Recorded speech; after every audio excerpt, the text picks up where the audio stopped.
Ladies and gentlemen, good day and welcome to the Thyrocare Quarter 2 FY 2026 earnings call hosted by Thyrocare Technologies Limited. As a reminder, all participant lines will be in the listen-only mode, and there will be an opportunity for you to ask questions after the presentation concludes.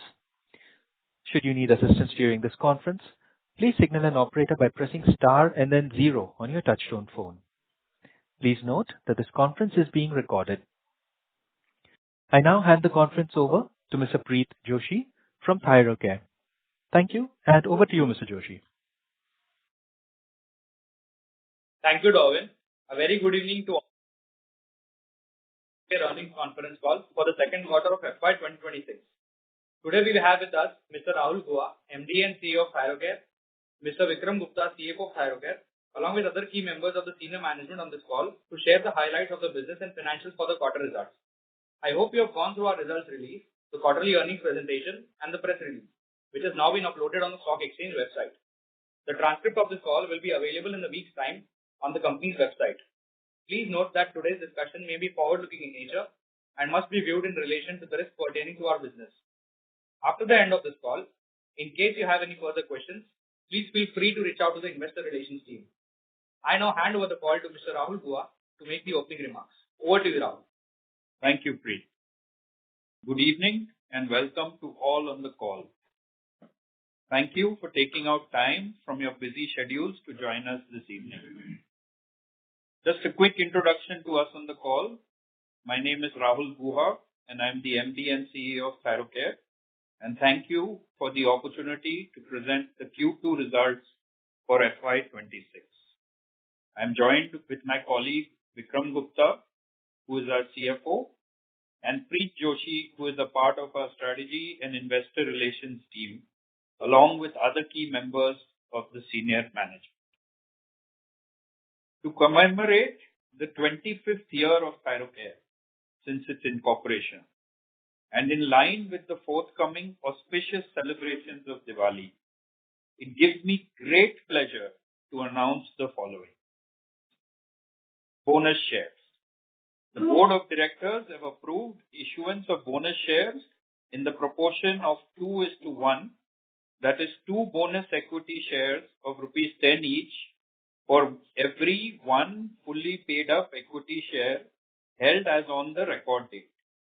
This is subject to statutory and regulatory approvals as applicable. The bonus issue underscores our consistent performance over the years.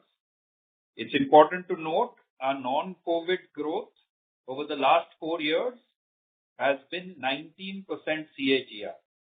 And this reflects our confidence in the company's future growth strategy and reaffirms our commitment to reward our shareholders and investors. It also aims to enhance liquidity in the stock and expand retail participation. Along with the bonus issue, we are very pleased to announce an interim dividend. Board of Directors has declared an interim dividend of rupees 7 per equity share of the face value of rupees 10 each, pre-bonus issuance. Record date for the interim dividend payout will be considered 24th October 2025. With these two announcements, we wish our shareholders a very wonderful and happy Diwali. Now coming to the business. As in all my calls, I will start with a quote from Nelson Mandela in recognition of our foray into Africa. It is in your hands to make a better world for all who live in it. We believe Thyrocare can bring our business model to Africa to make affordable and good quality diagnostics accessible to all. Before we get into the details of this quarter, it has now been 2 years since we implemented the pay for performance structure, which has led to renewed energy and motivation within our franchise network to move up volumes and enter higher slabs. I am happy to report that our franchisee base is at its highest ever, with steady growth over the last 2 years. Encouraged by this success, we have expanded both field and central teams to accelerate franchisee addition. This has enabled us to go deeper into India and open highly transacting stores at a much faster pace.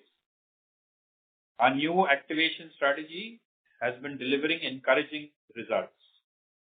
By engaging local partners and improving conversion efficiency, we are now seeing consistent growth in sample volumes and new customer addition. We continue to expand deeper into Tier 3 cities and beyond, where we see strong long-term potential.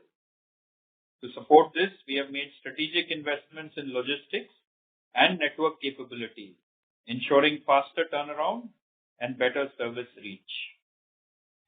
As of Q2 FY26, we have 10,100 plus active quarterly franchisees, compared to 8,446 in the same quarter last year and 9,413 in the last quarter.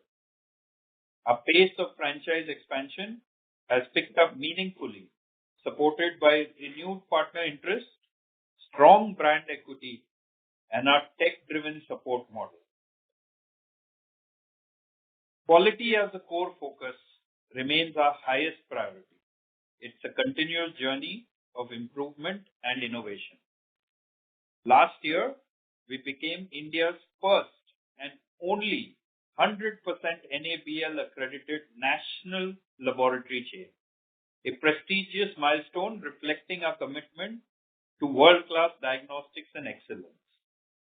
Achieving NABL accreditation across all labs was possible through robust quality management systems, advanced technology, rigorous training, and proficiency testing.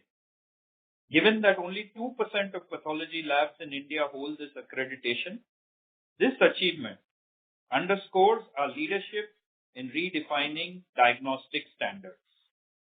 But that is not enough. We have now set a target of achieving Six Sigma level quality, tracking complaints per million with a goal to bring it down below 3.4 per million. We've made tremendous progress, improving from 11.8 in Q2 FY25 last year to 3.8 this quarter, positioning us to soon become the first lab chain to achieve Six Sigma standards in diagnostics. On innovation and research, we conducted and published India's largest HbA1c study, analyzing 20 lakh results to provide deep insights into national diabetes trends. We also launched our fever study based on data from our Janch fever panels, which revealed that 1 in 3 fevers are more complex infections such as dengue, typhoid, malaria, and influenza, reinforcing the need for timely testing and treatment. In the last few quarters, we've added multiple advanced technologies, including histopathology, a new HPLC platform, coagulation, and the BioFire PCR platform. On operational efficiency, while maintaining the highest quality standards, we continue to improve turnaround time. During Q2 FY26, we released reports within 3.52 hours on average after samples reach the lab, made possible by robust processes, automation, and streamlined workflows. We have fully integrated the Polo and Vimta networks and gone live with ECG at home services via ThinkHealth. Our lab network now stands at 37 labs in India and 1 in Tanzania. We are also expanding our test menu and offerings.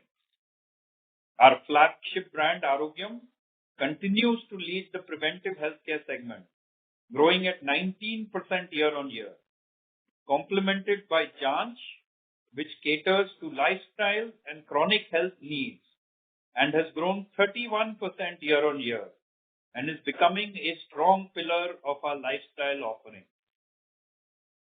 On the business and market insights, fever-related volumes were muted this season, actually down 26% versus the same quarter last year.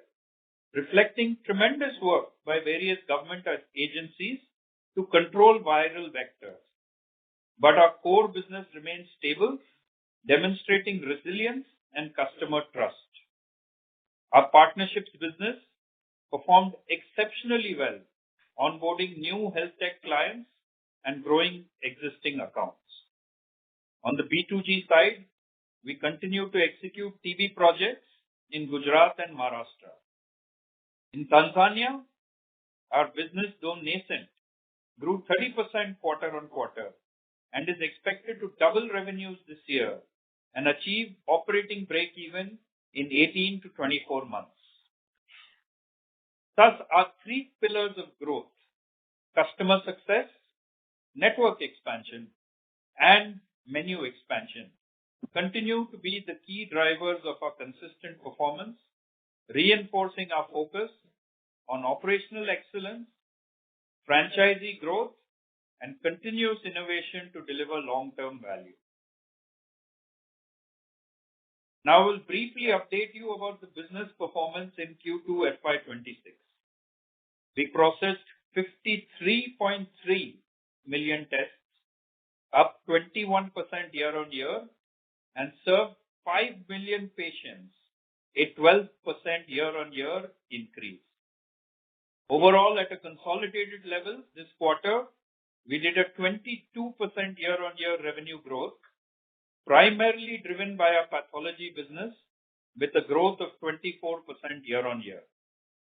Our franchisee business for the quarter showed a revenue growth of 20% year on year in Q2 FY26. Revenue per retained franchisee has been consistently growing for the franchisees added post FY22. This has been possible because of our slab-based pricing model, improved quality, and strengthening of our relationship with doctors and channel partners, along with test menu expansion. Our partnerships business in the quarter showed a tremendous growth of 35%, and our API pharmacy diagnostics business this quarter grew by 36% year on year. Radiology businesses active centers did a modest revenue growth of 3% year on year this quarter, but improved their profitability dramatically. With that, I will hand over to my colleague Vikram to cover the financial results. Thank you, Rahul, and welcome to everyone joining us today. I am pleased to report that we delivered another quarter of strong financial performance, driven by consistent revenue growth and continued improvement in operational efficiency. This reinforces our commitment to long-term value creation for our shareholders and investors.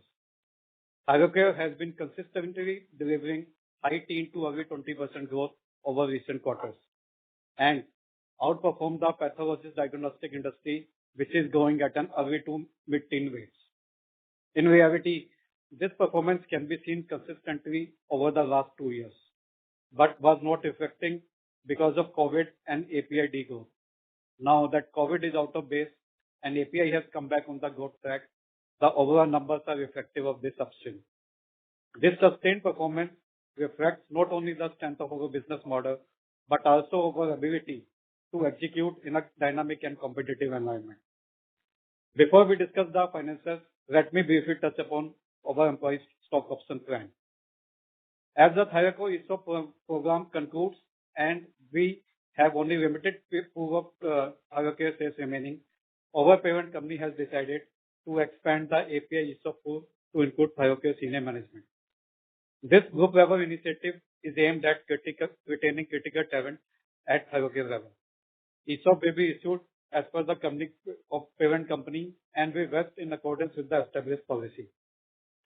From an accounting standpoint, these ESOPs are recognized as an expense in the profit and loss account and as an equity contribution from the parent in the balance sheet.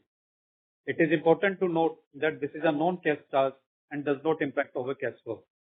To enhance clarity, we report normalized EBITDA by excluding these non-cash expenses also and have included an annexure in our quarterly earnings presentation to further explain the accounting treatment. Now, let me take you through few of the financial highlights of the current quarter. On the revenue side, standalone revenue for the quarter first time closed rupees 200 crore. This is the highest ever revenue we have done on a standalone basis at Thyrocare, which is a year-on-year growth of 24%, driven by a 20% growth in franchisee business and 35% growth in partnership business. Radiology active sector business grew marginally, but this is in line with our focus on that business to drive profitable growth, enhance margin, and optimize overhead to improve the overall performance. Consolidated revenue is highest ever at 217 crores, which is a robust year-on-year growth of 22%.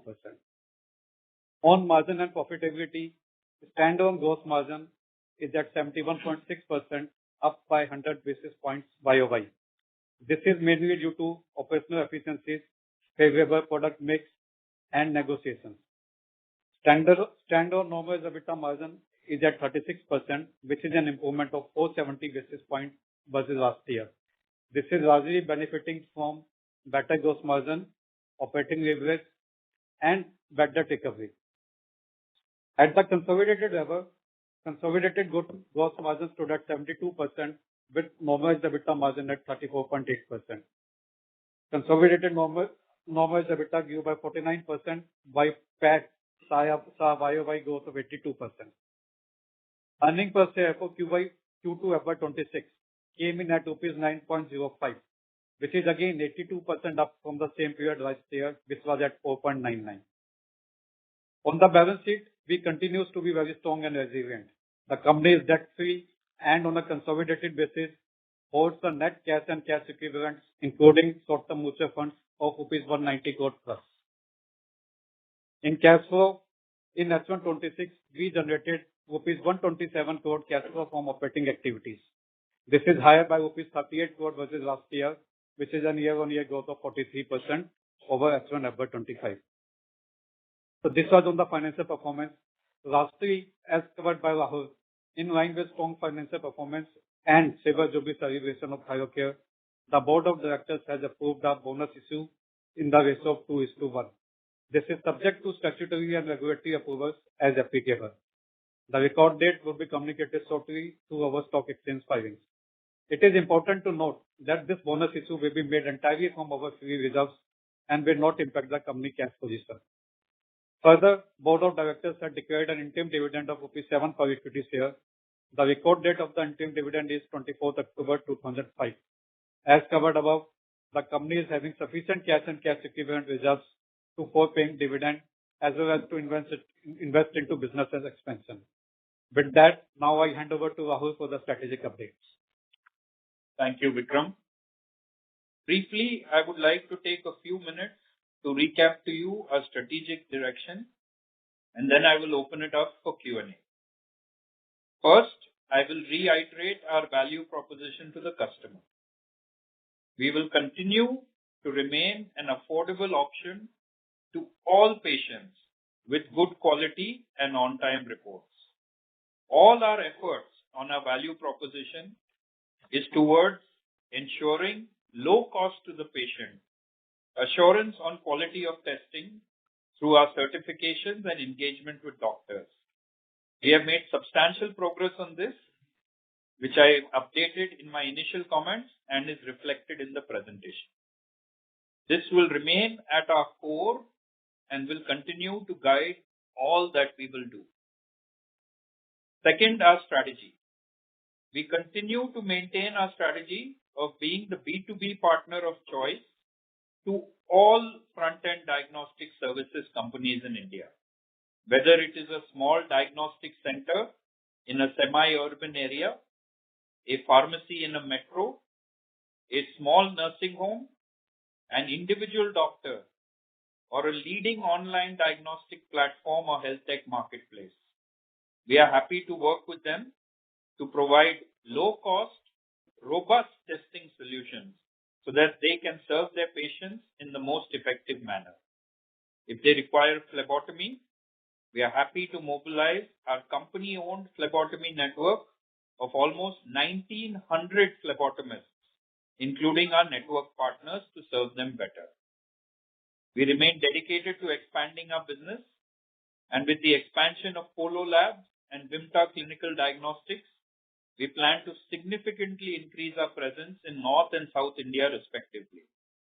Additionally, to further boost our partnerships business, the acquisition of ThinkHealth has allowed us to scale ECG at home services and enter the high growth pre-policy medical checkup business, further enhancing our value to our insurance partners. This strategy has been working well for us, with both our franchisee and partnerships businesses posting strong growth. That in a brief is our mandate as management. Thank you for giving us a patient hearing.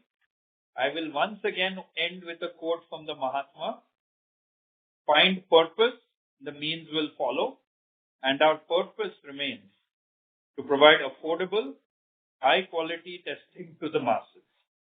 With that, we'll open it up for Q&A. Thank you very much.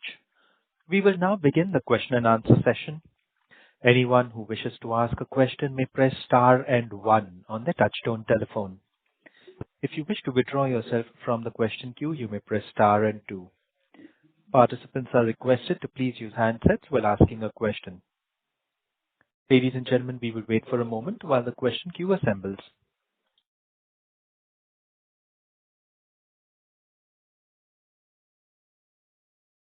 The first question comes from the line of Siddhant K, an individual investor. Please go ahead. Yeah. Good evening, sir. So thank you for the opportunity. So my question is basically I've just started following Thyrocare. So I just wanted some clarity on the business model.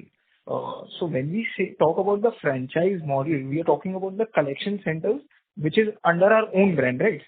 But hello, am I audible? Sir, you are audible. You may proceed. Can you finish your whole question, then I will answer. Yeah, sure, sir. So when we talk about the franchise model, we are talking about the collection center which are under our own brand. So sir, just wanted to understand, do we send the phlebotomist? The phlebotomist is under our payroll or on the franchise balance sheet. And my second question is, sir, what will be the revenue split between our brand versus non-brand? Basically, the third-party hospitals or the diagnostic centers which are not under the Thyrocare brand. Understood. So, firstly, just to explain the business model, our franchisees can be a hospital, a nursing home, a standalone pathology lab, or a collection center, right? So all four of these any one of these could be our franchisees.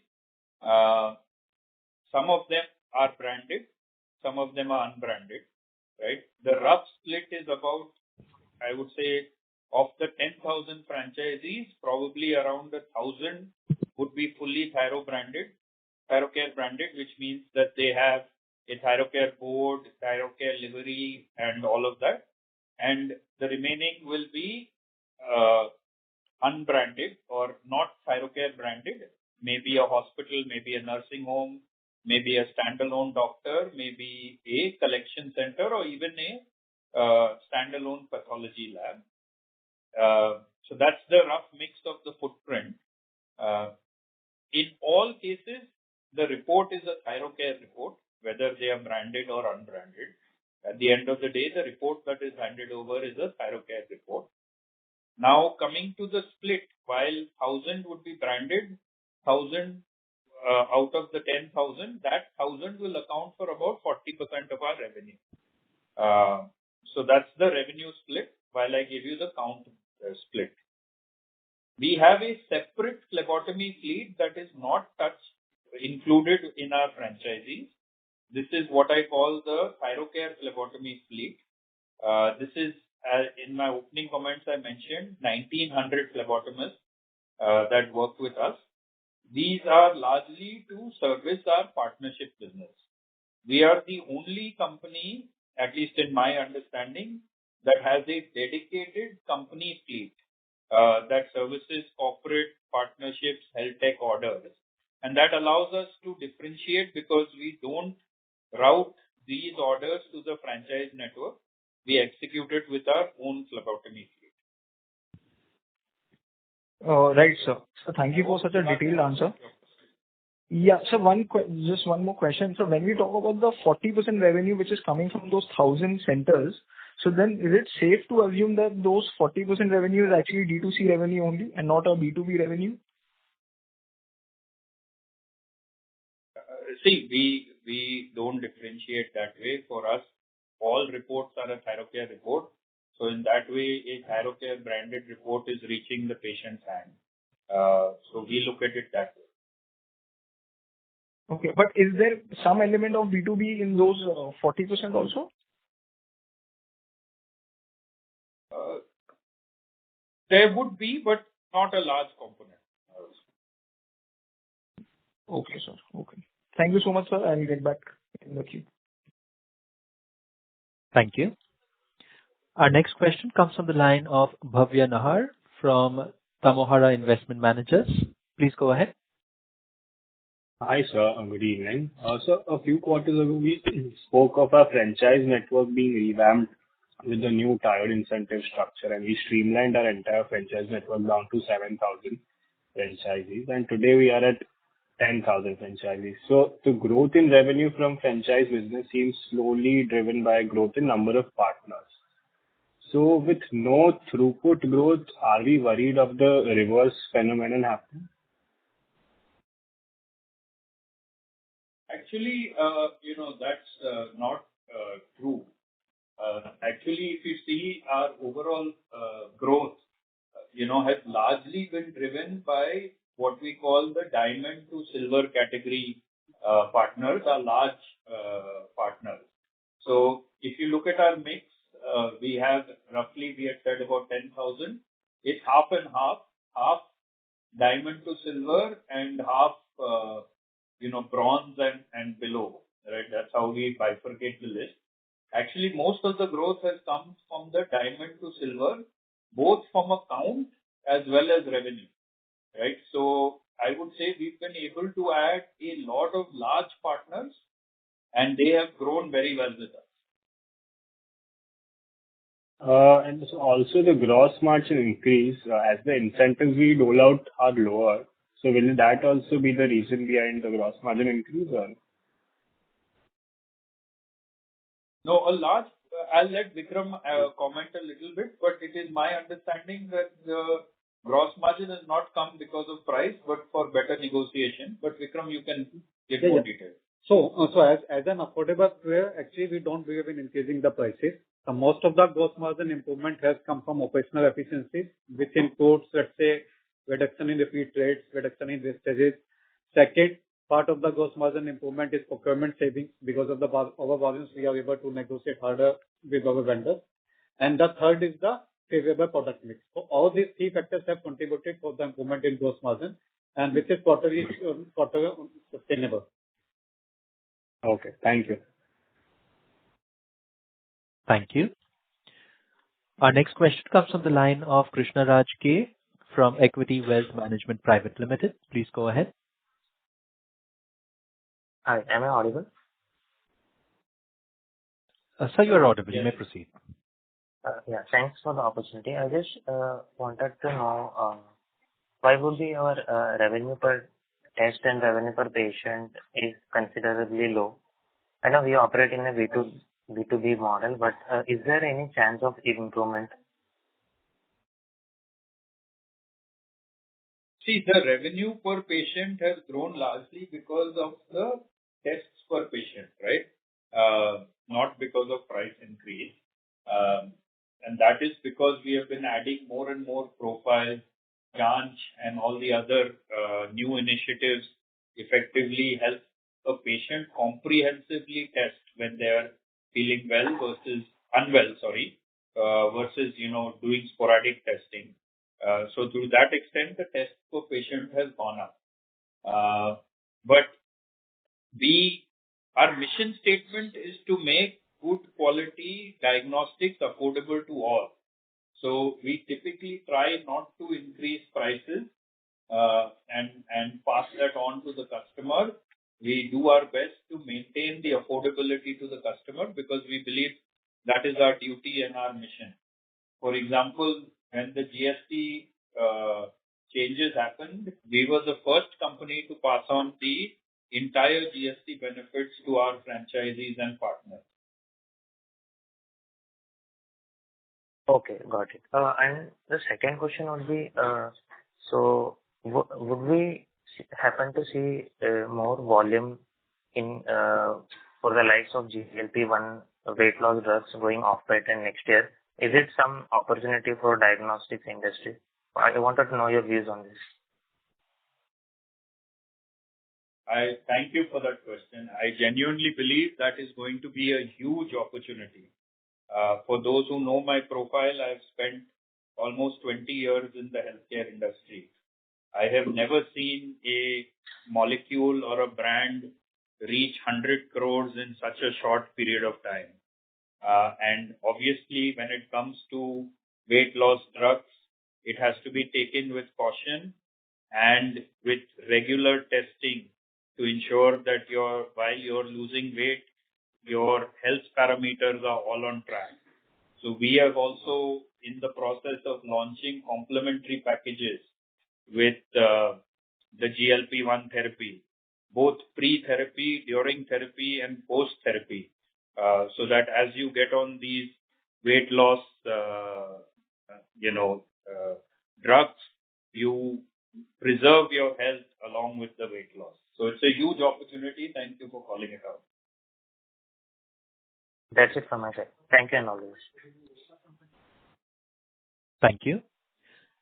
Our next question comes from the line of Harsh Kataria from RRR Investments. Please go ahead. Hello, sir. Good evening.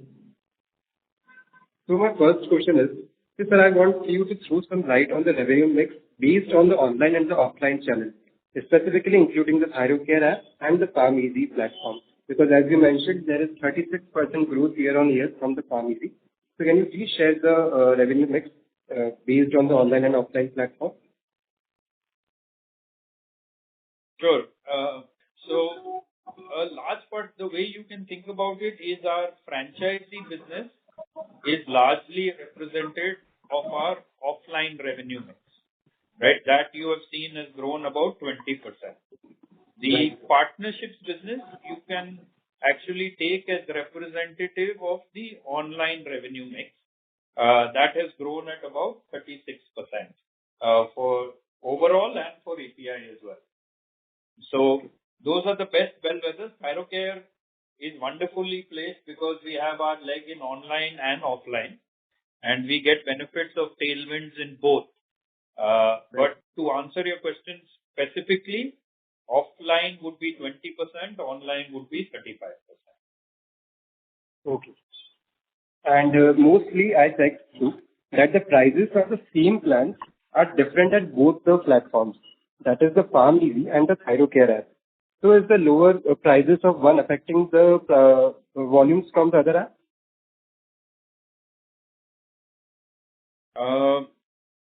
See, the prices now, I think, if I look at most online players, when it comes to pricing, they have become quite rational. So, what used to be a very marked price differential maybe 1.5, 2 years ago is now more or less in the same range. That being said, Thyrocare being primarily a B2B player, we don't dictate how our partners price, right? So in that way, I have no control on the pricing on that front. But our offline players, typically look at the Thyrocare rate on the website and then use that as a benchmark. So it's actually very difficult for us to discount the Thyrocare website because that creates competition for our offline players. So we don't actually compete in this health tech. We would much rather partner in that space. Okay, sir. That's it from my side. Thank you. Thank you. We have our next question from the line of Raman KV from Sequent Investments. Please go ahead.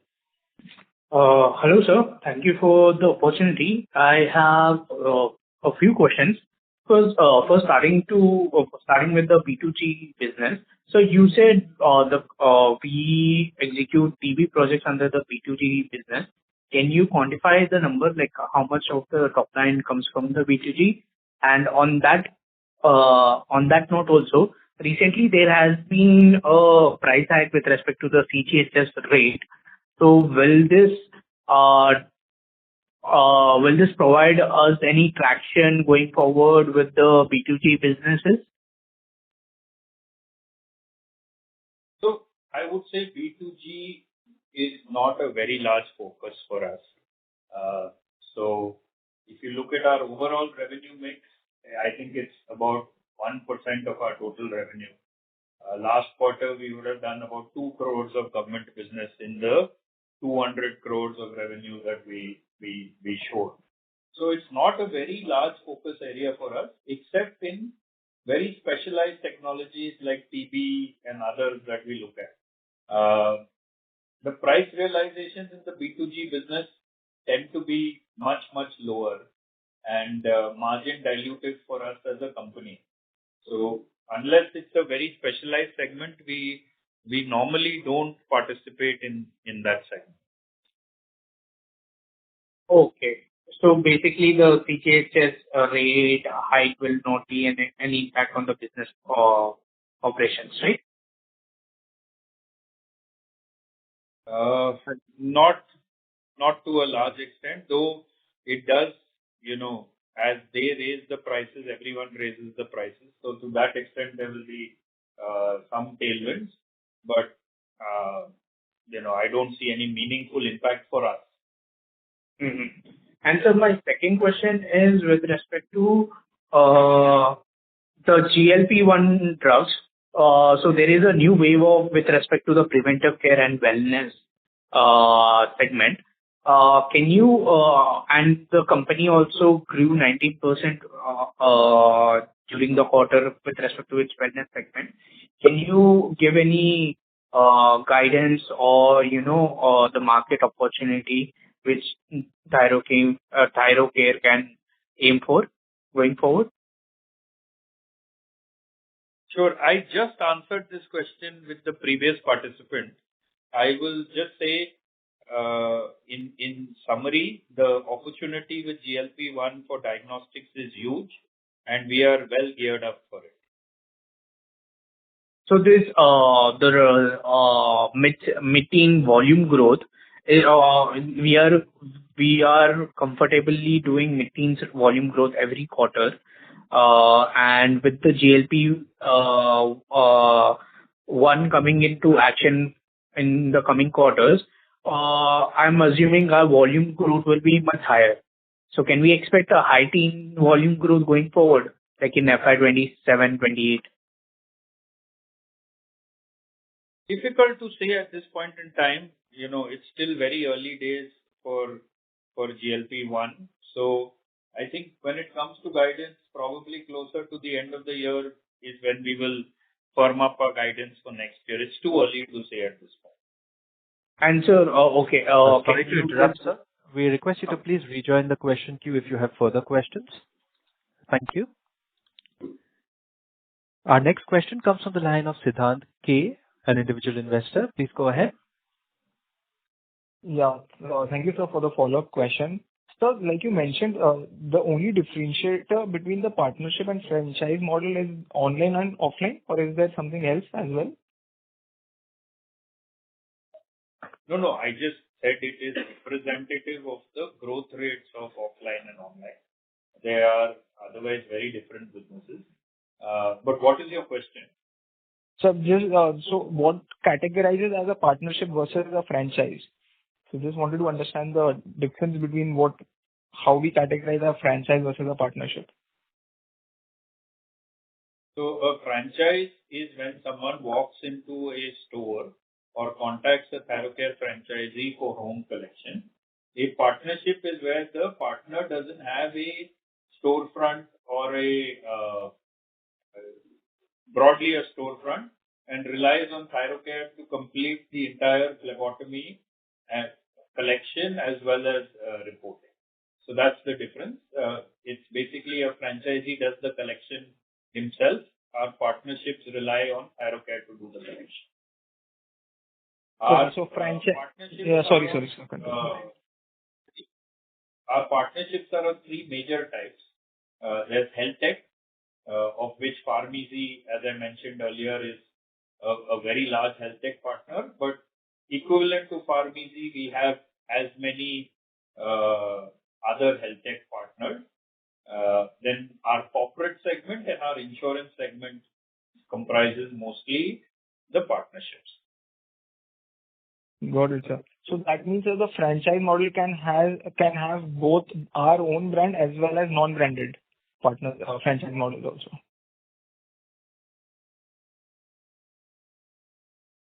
The franchise business can have both branded and non-branded. Partnerships can also be branded and non-branded. Got it, sir. Got it. Thank you, sir. Thank you. Thank you. Ladies and gentlemen, in order that the management is able to address questions from all participants in the queue, we request you to please restrict yourselves to 2 questions only. You may rejoin the queue if you have further questions. Our next question comes from the line of Abdul Qadir Puranwala from ICICI Securities. Please go ahead. Hi, sir. Thank you for the opportunity and congratulations on good set of numbers. So my first question is for the quarter, what would be our organic growth? That is excluding Polo, Vimta, and Think. How would the business have grown? So our inorganic growth contribution is 2%. So of 24%, 22% is organic and 2% is inorganic. Understood.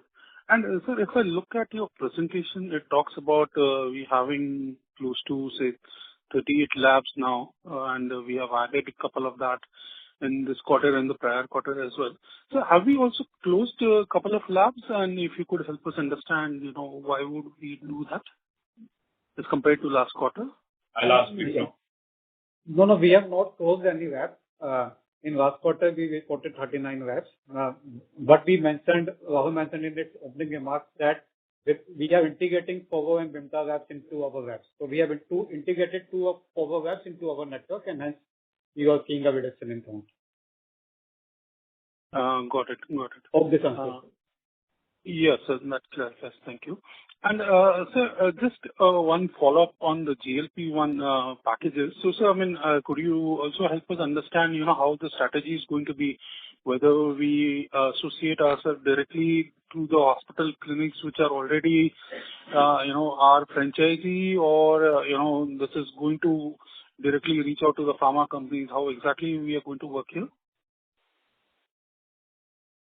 See, that is a matter of internal strategy. If I reveal everything on the call, my competitors will get a leg up. So I would request we keep it close to our chest. All I can say is that we have recognized the opportunity and are executing towards it. Understood, sir. And sir, just one bookkeeping question. Then on the margin front, this quarter we saw a significant improvement. And so how should we look at for the rest of the year? That is the second half and next year, and on an adjusted basis or on a reported, whatever you're comfortable sharing? See, this is a seasonal business. Q2 is always strong. Q3 tends to be soft. Costs remain fixed, right? And then Q4 tends to be strong again, and we'll recover. So I think we can expect margin to dip a bit in Q3 and pick up in Q4. I think H1 to H2 will be similar, unless some large investment opportunity comes our way, in which we'll then stick to our original guidance. But otherwise, H1 to H2, one can expect similar range, unless some, as I said, large investment opportunity comes our way. Sure, sir. Understood. Thank you. Thank you. We have Sudarshan Agarwal from Axis Capital with the next question. Please go ahead. Yeah, hi. I think my last question on margins was already answered. Just on the top line front as well, I think we had called out earlier that, S2 base is strong, so we are expecting mid-teens. Would that guidance continue for FY26? And my second question is, I think your annual increments are still to be done for this year, or in which quarter do you take annual increments? When you say salary increments, are you talking about price? Yeah. Salary increments. And if you can answer the additional. Yeah. Okay. So from 1st April, we do the increments. That was done in 1st April. With regards to, the second half guidance, my general philosophy in life is plan for the worst, hope for the best. All that you have said still holds true. We are sitting on a very large base in H2. We have our work cut out for us. The current performance is very encouraging, but as I said in my opening comments also, fever was down quite substantially versus the last year. And, October, November, December tends to be the peak time for fever. So multiple headwinds, I'd say at this point, I would be hesitant to revise guidance. And let's see as the next quarters evolve. Yeah, got it. And lastly, just one.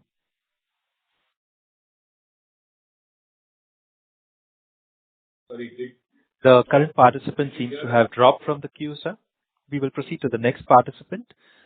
Our next question, it comes from the line of Anshul from MK. Please go ahead. Hi, thank you for the opportunity. My first question is sort of a clarification required. Could you help me understand what explains the 10.7 tests per patient that we conduct? This number seems higher versus other B2C operators at least. Is this because of bundling, wellness, or anything that you can call out? You're right. It's largely because of bundling. See, our highest selling Arogyam package is Arogyam C, which has about 70 tests per patient, right? And that, as I said in the opening comments, is close to about 33% of my revenue. So a large part of that test per patient is explained from the packages, both Arogyam as well as Janch. Got it. Second question is, you mentioned that, pricing has become rational on the online front. And despite that, our partnership business seems to be outstripping franchisee business. Are you seeing any shift in customer preference, or was this probably some seasonality due to heavy monsoons in the current quarter that online players sort of got a leg up, or anything that you would want to call out in terms of customer preference from offline to online testing? That's a very good question. It will maybe take me a couple of minutes to help you break it up, right? If I look at my offline business, right, a large part of the growth comes from tier 2 markets and beyond, right? Actually, if you look at the metro market, I would say growth would be in the single digits, but as you go outside the metros is where you start to see the real uptick in growth in the offline space, right? On the partnership side, which is mostly online players, most of them are metro and tier 1 city predominant, right? And so you would see them expanding and taking share in the metro market.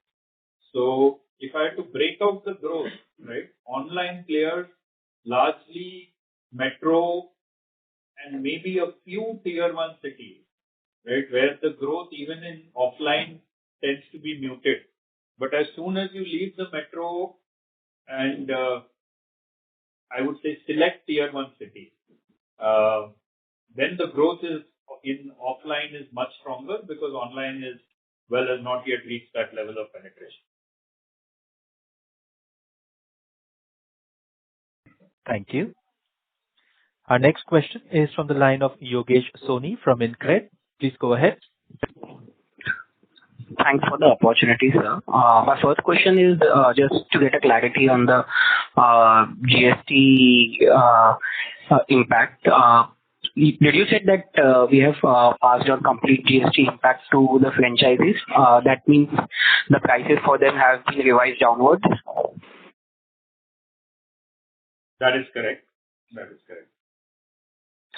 Second question is just if you would like to discuss more on your expansion of the sales force and the investments or infrastructure that you are doing on logistics front, investments that you are doing on the logistics. Sorry, I could not follow the question. Can you help us understand, what kind of expansion you are doing in the overall field force? What is the quantum of expansion that has been happening, and what kind of investments are we making in the logistics front? Sure. Just to answer your question, we have passed on the GST benefit, but we have also got the GST benefit. So effectively, margins are expected to be stable. Right. So that's just one important clarification. On the investments, we have a field team. That field team is, I think, about 40 people right now. And we have a call center team of another 50 odd people. So it's almost 100 people that have been invested in franchisee expansion. And on average, they're adding between 100 to 150 net franchisees every month. And that they have been doing consistently, I would say, for almost the last 12 to 18 months. So that is going very well for us. On the logistics front, we have invested very heavily in cold chain.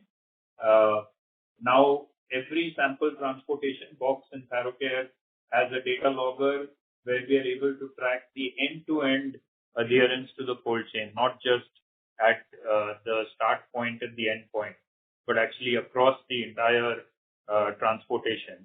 We believe we are the first diagnostics chain nationally to be able to achieve this milestone. And that has yielded a lot of good results in terms of our cancellations, our ability to report more accurately, as well as customer satisfaction. On the other front, we continue to expand labs and improve our turnaround time. It used to be almost 40 hours plus. We are now down to 18 hours or less pan-India. And so that has yielded good results for us. And I think those are the large investments we're making. Got it, sir. If I can ask one more question on the radiology front. A couple of quarters we had in the past, you had told that you weren't expecting to grow radiology business to grow. Have we seen any change in stance on the radiology business, given the margins have improved over in the business? Yeah, maybe Vikram can add, but the radiology business last year was loss-making, right, and a drag on our overall bottom line. So we said, let's forego unprofitable growth and let's at least focus on ensuring these businesses are contributing to the bottom line. In that, Vikram can elaborate a little bit more on what exactly we have done there. Yeah. So this quarter, radiology growth on our active centers was 3%. This excludes because we have closed one non-profitable center and taken some action on there was some temporary halt in one or two centers because of the issues which we get again started in 20 quarter. But having said that, as Rahul mentioned, that we have foregone the non-profitable growth and we have increased our realization per scan. So that goodness will continue to come, and with all the centers fully operational in the OND quarter, we expect revenue growth to also come back in the next quarter. That answers my question. Thank you, sir. Thank you. Our next question comes from the line of Raman KV from Sequent Investment. Please go ahead. Thank you, sir. All my questions have been answered. Thank you. We have our next question from the line of Abdul Qadir Puranwala from ICICI Securities. Please go ahead. Yeah. Hi, sir. Thank you for the follow-up. Sir, could you help us quantify the quantum of or the overall contribution of the test on which there was a GST cut taken? And, when we talked about earlier that the CGHS rate hike can, lead the industry to increase the test prices. So, what percentage of our portfolio would overlap there? These two quantification if possible. So I'll take the CGHS question. I'll let Vikram take the GST question. See, CGHS, there's no specific test that we have in our menu that is exclusive to CGHS or vice versa. I mean, what gets written as a prescription in CGHS, almost all those tests are there in Thyrocare. So, there's no such overlap. If you are asking how much of our business is CGHS based, it's very little. You can say negligible overall. So to that extent, we won't see a benefit on our overall business because of CGHS rates. But what I was saying is as CGHS increases its rate, the competitive pressures in the industry also ease up, right? And therefore, there is some benefit on that front. Vikram, you want to take the GST question? On the GST rate cut, basically, there was a GST rate change as an input only on the couple of technologies. So most of the other technologies which we are using are already on a 5% GST as an input. So if I have to quantify close to 20% of the total input which we are purchasing, there was a GST rate change, which was majorly biochemistry related tests. So there we have, in the biochemistry related test, we have reduced the prices, which we have passed on to B2C and B2B person. Okay. So what was the contribution to revenue of this biochemistry test? This would be close to, I think by that same 20% of revenue. In 20 to 25% of revenue. Understood, sir. And thanks for that. And just one. You should also understand that. At the same time, you should also understand that this is 20-25% of the revenue, where there is a GST rate cut on the input prices, and since our COGS is 30%, let's say, so the benefit would be 30% on that 30%, right? Sure. So it would be a 0.9% on that 20% or 25%. So that way the benefit was very negligible. But whatever is the benefit that we have passed on those reactive tests. Sure, sir. Understood. And sir, one final one, if I may. Sir, on margins, so in the last couple of quarters, we have been opening new laboratories. So is there any EBITDA burnout which is happening there? And if you could call out, what is the impact of these new centers on your margins currently? So see, we have a very limited lab network, right? Of roughly 39 labs, as we said. And so therefore we service a very large area of the country. And we are able to see where demand is coming from and accordingly take decisions on setting up labs. For example, in Bhagalpur, we knew already the workload that was coming from Bhagalpur to our Patna lab. So when we set up Bhagalpur on day one, it was full, right? So there was no real OPEX dilution or no material OPEX dilution and a much better service level to the customers in Bhagalpur. So our lab expansion is very thought through with data where we are able to see where the demand is coming from to one of our, let's say, existing labs and then invest accordingly. Got it, sir. Thank you. Thank you. As we have no further questions from the participants, I would now like to hand the conference over to Mr. Rahul Guha for closing comments. Over to you, sir. Thank you. Thank you everyone for joining us and spending the time with us this evening. As always, we continue to remain focused on our strategy which is to be the most affordable, good quality diagnostic center testing partner for anyone in the healthcare business, and we continue to execute on that strategy. We have been investing in improving our quality, improving our reach, and ensuring our turnaround time is as close to best in class. And we've made substantial progress on all of this, and that is what is driving the results that you see. I thank you all for your support in this journey, and I wish you all a good evening and a very happy Diwali in advance. Thank you. Thank you. On behalf of Thyrocare Technologies Limited, that concludes this conference. Thank you all for joining us. You may now disconnect your lines.